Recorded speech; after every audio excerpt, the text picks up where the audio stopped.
Hi, my name is Nguyễn Khánh, and I'm here to say that giving is not just about helping hand, but also about your handprint on someone's life. Okay, so what is handprint and why does it matter? Well, let's start with my own story.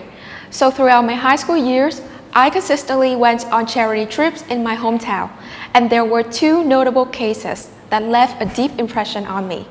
The first one, our charity group provided monthly support to an elderly woman living in a rundown house with no family, no neighbors surrounding, and no steady source of food. So at the end of every month, we would come and provide her some bags of rice, some boxes of instant noodles, some cartons of milk, and the list goes on. And we always ended our visit the same way by telling her that, see you next month, we will come back. So back then, I didn't think much about this saying. And there was one time when we broke our promise to make it on time at the end of the month. So when we finally showed up, she burst into tears. Well, not out of joy, but out of fear. And she said that, I thought you wouldn't come this month. And if you hadn't, I would be waiting here starving.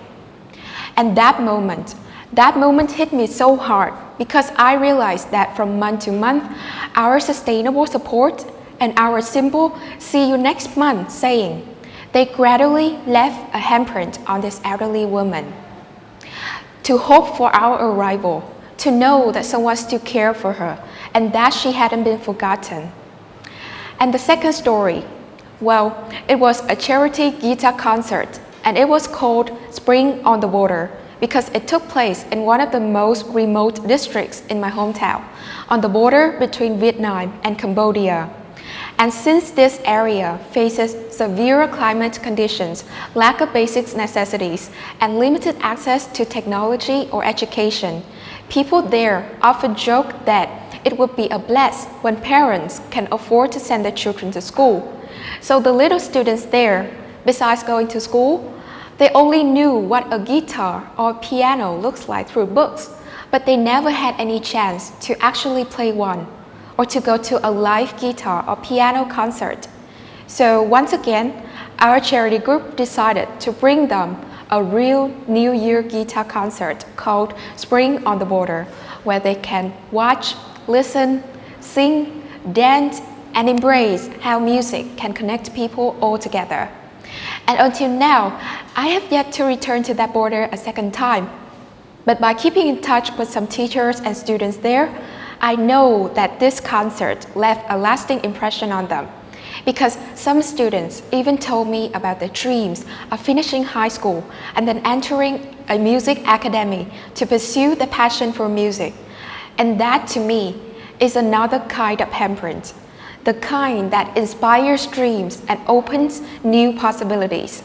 So from my two cases, the biggest lesson that I have learned is that whether it is sustainable support that lasts from month to month, year to year, or it is just a one-time act of kindness, giving is not just about fulfilling physiological needs like food, water, shelter.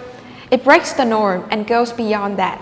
Giving is about leaving our handprint on someone's life, a mark of care, a beacon of hope, and a spark of inspiration that stays with them long after that. And it is exactly the same when we set foot in a new place, whether it is right inside our hometown or to a new province, new city, or even to a foreign country. Well, it is an extra time that we are breaking the norm and leaving our footprints on the earth. So similarly, when giving someone a hand, no matter big or small, it is an extra time that we are leaving our unique and personal handprints behind. So back to the question, how do we break the norm in charity to make a real difference? Well, for me, it starts with redefining what giving truly means. It's not just about providing relief, but also about creating a lasting impact. So think about it. What kind of handprint do you want to leave on someone's life? Thank you.